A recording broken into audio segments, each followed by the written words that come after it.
Now, we're standing by to go live to the Treasurer in about 10 minutes from now. His message is that the government has got their strategy right. He's put out a message already on social media off the back of that very weak number on growth for the first 3 months. He says that they didn't want to smash an economy by reducing spending by too much when growth is already as flat as it is. Let's bring in Kieran Gilbert. She's the Deputy Leader of the Nationals in the Senate. Has the government got it right? Because as Jim Chalmers says, they're trying to put downward pressure on inflation, but without demolishing an economy that is already quite weak, as you can see from that growth number today. Look, I don't think this government's got it right at all. I mean, the one thing he has got right is it's a fine balancing act.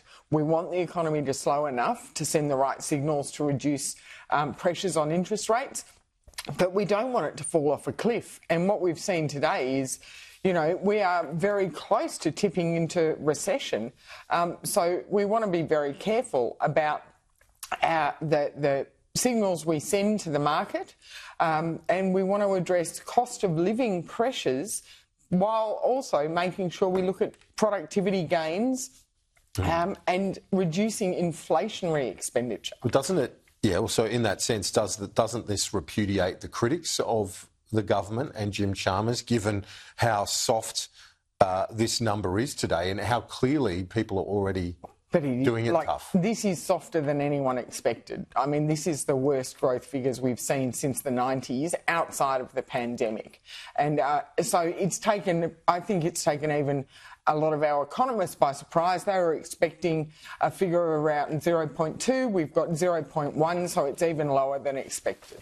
On the let's look at the latest on the nuclear debate. Chris Bowen made an intervention this week, again, just saying that the coalition's numbers don't stack up when it comes to nuclear.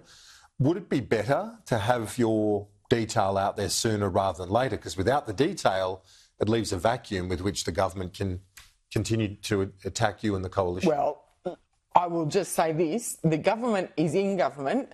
They need to get their own detail right on their own policies, and we've seen debacle after debacle because the government comes out with what they want to do with zero detail behind it. Look at their defence recruitment announcement they made this week, where we've got two different ministers contradicting each other. So if they want to talk to us about getting the detail right, they should start with their own.